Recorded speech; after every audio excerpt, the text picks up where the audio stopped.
జలుబు మరియు దగ్గు అనేవి చాలా సాధారణ ఆరోగ్య సమస్యలు. ఇవి సాధారణంగా కాలాలలో మార్పిడి, సీజనల్ మార్పులతో లేదా రోగనిరోధక శక్తి తగ్గినప్పుడు వస్తాయి. ఒక కప్పు నీటిని వేడి చేయండి, అందులో అల్లం ముక్కలు వేసి 5 నిమిషాలు మరిగించండి. తరువాత గ్లాసులో దాన్ని పోసి 1 టేబుల్ స్పూన్ నిమ్మరసం మరియు తేనె వేసి బాగా కలపండి.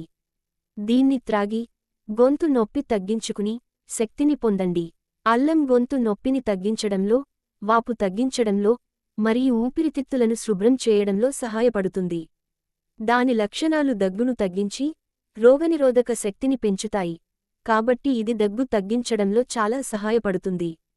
నిమ్మరసం రోగనిరోధక వ్యవస్థను బలోపేతం చేస్తుంది, గొంతు నొప్పిని తగ్గిస్తుంది మరియు సీజనల్ రోగాలను నివారిస్తుంది. తేనెలో యాంటీ బ్యాక్టీరియల్ మరియు యాంటీ ఇన్ఫ్లామేటరీ లక్షణాలు ఉంటాయి. ఇది గొంతు నొప్పిని, దగ్గును